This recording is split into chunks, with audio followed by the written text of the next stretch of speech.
তাহলে এবার কি ভারত তার সবথেকে বড় কূটনৈতিক ভুল করে ফেলেছে? বাংলাদেশকে এতটা ঢিল দিয়ে এবার কি ভারত নিজেই বিপদে পড়তে চলেছে? সম্প্রতি দিল্লির রাজপথে যে উত্তাল আন্দোলন শুরু হয়েছে তা যেন ভারতের জন্য এক অশনি সংকেত। সেখানে দাবি উঠেছে বাংলাদেশে যেন সমস্ত প্রয়োজনীয় পণ্যের রপ্তানিকে সম্পূর্ণভাবে বন্ধ করে দেওয়া হয় এবং সব ধরনের বাণিজ্যিক এক্সপোর্টের ওপর পুরোপুরি নিষেধাজ্ঞা আরোপ করা হোক। হাজার হাজার মানুষ একজোট হয়ে চিৎকার করছে যে বাংলাদেশকে যেন আর কোনো সুযোগ দেয় না ভারত। এখন এদিকে ভারত কখনো আশাও করেনি যে তাকে এমন পরিস্থিতিতে পড়তে হবে, কিন্তু বড় প্রশ্ন হলো যে এখন ভারত কি বাধ্য হবে কঠোর পদক্ষেপ নিতে? ভারত এবং বাংলাদেশের সম্পর্ক নিয়ে এমন কিছু চমকে দেওয়ার মতো খবর আসছে এবার, যেটি শুনলে আপনি চমকে উঠবেন। আর আজকের এই ভিডিওতে আমরা সেই নিয়েই কথা বলবো। তবে তার আগে আপনাদের কাছে ছোট্ট একটি অনুরোধ, ভিডিওটিকে একটি লাইক করে চ্যানেলটিকে এখনই সাবস্ক্রাইব করে দিন, কারণ এটি আপনাদের জন্য 2 সেকেন্ডের কাজ, কিন্তু এতে আমাদের অনেকটাই উপকার হয়। গত 19শে সেপ্টেম্বরের কথা, বাংলাদেশে খাগড়াছড়ি জেলায় যে চাকমা সম্প্রদায়ের মানুষ বাস করছিলেন তাদের উপর হঠাৎ করেই বাংলাদেশের আর্মি একটি বড় হামলা চালায়। এতে তাদের 100টিরও বেশি বাড়িঘর এবং বহু দোকানপাট পুড়িয়ে দেওয়া হয়। কিছুদিন আগেও সেখানে হিন্দুদের ওপরে অত্যাচার হচ্ছিল, এখন তা এসে পৌঁছেছে সমস্ত সংখ্যালঘু সম্প্রদায়ের ওপর এবং চাকমা সম্প্রদায়ের ওপরে বাংলাদেশের সেনাবাহিনী ইতিহাসের সবথেকে বড় আক্রমণ চালিয়েছে।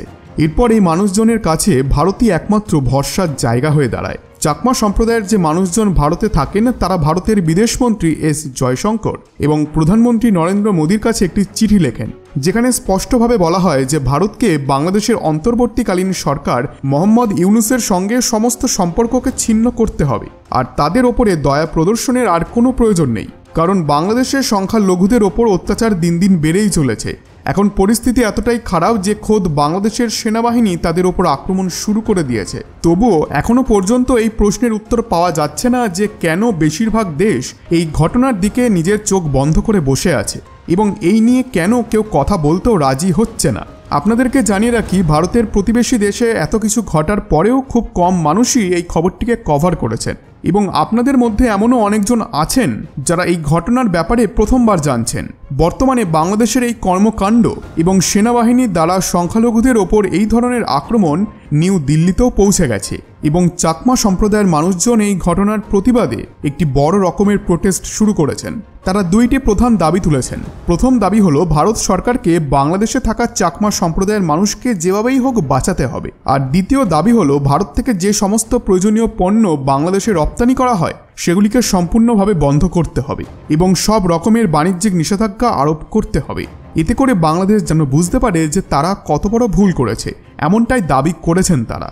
এখন যদিও এখানে ভারত সরকারকে এই বিষয়টিও পরিষ্কারভাবে বুঝতে হবে যে এখনও যদি তারা কোনো কঠোর পদক্ষেপ না নেয় তাহলে সেখানে থাকা সংখ্যালঘুদের ওপর বিপদ আরও নেমে আসবে। আর এই কাজের জন্যই প্রধানমন্ত্রী নরেন্দ্র মোদী মোহাম্মদ ইউনূসকে সরাসরি উপেক্ষা করা শুরু করেছেন। কিছুদিন আগে আমেরিকা সফরের সময় মোহাম্মদ ইউনূসও সেখানে উপস্থিত ছিলেন, কিন্তু প্রধানমন্ত্রী নরেন্দ্র মোদী তার সঙ্গে দেখা করতে স্পষ্টভাবে অস্বীকৃতি জানান এবং তার সঙ্গে দেখা করেননি। তবে যখন আমেরিকার প্রেসিডেন্ট জো বাইডেন মোহাম্মদ ইউনূসের সঙ্গে দেখা করেন তখন তিনি তার পক্ষ থেকে বাংলাদেশকে সম্পূর্ণ সমর্থন দেওয়ার কথা বলেছেন। এমনকি আমেরিকা এই পর্যন্ত বলে দিয়েছে যে তারা বাংলাদেশের সঙ্গে বন্ধুত্বপূর্ণ অংশীদারিত্বের মাধ্যমে এগোতে চায়। কিন্তু অবাক করার বিষয় হলো সংখ্যালঘু এবং হিন্দুদের ওপর যে অত্যাচার হচ্ছে তার বিষয়ে একটি কথাও উল্লেখ করা হয়নি। এমনকি চাকমা সম্প্রদায়ের ওপর সেনাবাহিনী এত বড় আক্রমণ চালিয়েছে এবং 100রও বেশি ঘরবাড়ি ও দোকান পুড়িয়ে দিয়েছে, কিন্তু তাতেও আমেরিকার তরফ থেকে কোনো প্রতিক্রিয়া জানানো হয়নি। এখন যেহেতু আমেরিকা, চীন এবং পাকিস্তানের সহযোগিতা বাংলাদেশের পক্ষে আছে, তাই বাংলাদেশের বিরুদ্ধে পদক্ষেপ নেওয়া ভারতের জন্য একটু কঠিন হয়ে যাচ্ছে। এই কারণেই সরাসরি প্রধানমন্ত্রী নরেন্দ্র মোদীর কাছে দাবি উঠেছে যে বাংলাদেশে প্রয়োজনীয় এবং শিল্পজাত পণ্যের সমস্ত রপ্তানি বন্ধ করে দিতে। এতে খাদ্যপণ্য এবং জ্বালানি, যার ভেতরে ডিজেল, পেট্রোল, কয়লা এবং টেক্সটাইল শিল্পে ব্যবহৃত কাঁচামাল অন্তর্ভুক্ত রয়েছে এবং এই নিষেধাজ্ঞা ততদিন পর্যন্ত থাকবে যতদিন বাংলাদেশে সংখ্যালঘুদের ওপর সহিংসতা বন্ধ না হয়। বিশ্বাস করুন বন্ধুরা, এর ফলে বাংলাদেশ একটি বড়সড় ঝটকা খাবে। আর যদি এই নিষেধাজ্ঞা আরোপ না করা হয় তাহলে বাংলাদেশের সাহায্য করা সত্ত্বেও ভারতেরই নাম খারাপ হবে। আজ দিল্লিতে যে ধরনের প্রোটেস্ট চলছে তাতে নিশ্চিতভাবে ভারত সরকার বাংলাদেশের বিরুদ্ধে কোনো না কোনো বড় পদক্ষেপ নেবে, কারণ শুধু চাকমা সম্প্রদায়ের বাড়িঘর পুড়িয়ে দেওয়া হয়নি, তার সাথে 9 জনকে হত্যাও করা হয়েছে এবং একটি বৌদ্ধ মন্দিরও ভেঙে ফেলা হয়েছে। এখন দেখার বিষয় হলো দিল্লিতে হওয়া এই প্রোটেস্টের পরে ভারত সরকার বাংলাদেশের বিরুদ্ধে কী পদক্ষেপ নেয়। বাংলাদেশের জন্য সমস্ত প্রয়োজনীয় পণ্যের রপ্তানি বন্ধ করা হবে নাকি অন্য কোনো পদক্ষেপ নেওয়া হবে, কারণ গত কয়েকদিন ধরে এই প্রতিবাদ ব্যাপকভাবে বেড়ে গেছে, তাই সিদ্ধান্ত দ্রুত নিতে হবে। আপনাদেরকে আরও একটি ইনফরমেশন দিয়ে রাখি যে এখন অন্যদিকে পাকিস্তান ও বাংলাদেশ প্রথমবারের মতো একে অপরের সঙ্গে মিলেছে এবং তাদের মুখোমুখি হওয়ার দৃশ্য দেখে মনে হচ্ছে যেন দীর্ঘদিন পরে তারা একে অপরের মুখ দেখছে। শুধু ভারত নয়, বরং গোটা বিশ্ব এই দুই দেশের কার্যকলাপকে আলাদাভাবে পর্যবেক্ষণও করেছে, কারণ এই দুটি দেশের পরিস্থিতি এখন অনেকটাই একই রকম। যেখানে বিশ্বের সকল দেশ ইউনাইটেড নেশনের বৈঠকে নিজেদের মর্যাদা নিয়ে উপস্থিত হয়েছে, সেখানে পাকিস্তান ও বাংলাদেশ নতুন সহযোগিতার আশা নিয়ে সেখানে পৌঁছেছে এবং তারা একে অপরকে এমনভাবে জড়িয়ে ধরেছে যেন দুই বন্ধু অনেকদিন পর মিলেছে।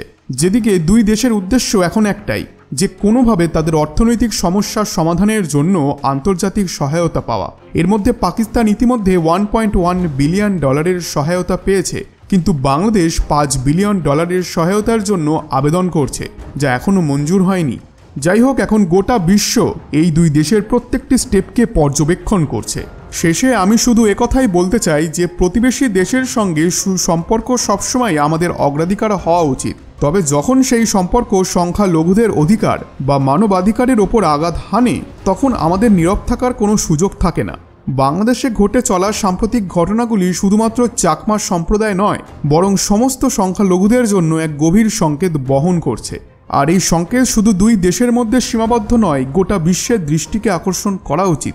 ভারতের মতো একটি দেশ যে তার বৈচিত্র্যের জন্য পরিচিত, তাকে অবশ্যই প্রতিবেশীদের সাহায্য করতে হবে, কিন্তু সেই সাহায্য তখনই প্রযোজ্য হবে যখন তার ন্যায় বিচার ও মানবতার ওপর ভিত্তি করে। এই ধরনের ঘটনার ক্ষেত্রে শুধু আন্তর্জাতিক চাপ বা কূটনৈতিক পদক্ষেপই যথেষ্ট নয়, আমাদের সমাজকেও মানবাধিকার এবং ন্যায় বিচারের পক্ষে কণ্ঠস্বর তুলতে হবে। বন্ধুরা, ভিডিওটি দেখার জন্য আপনাকে অনেক ধন্যবাদ। আপনাদের কাছে আবারও অনুরোধ করছি, লাইক এবং শেয়ার করতে ভুলবেন না, কারণ এই বার্তাগুলি যত বেশি ছড়াবে তত বেশি মানুষের মধ্যে সচেতনতা আসবে। আমাদের চ্যানেল সাবস্ক্রাইব করে বেল আইকন চাপুন যাতে ভবিষ্যতের আপডেটগুলি মিস না হয়। চলুন এই ন্যায়ভিত্তিক সমাজ গড়ার পথে একসাথে আরও এক ধাপ এগিয়ে যাই। ধন্যবাদ।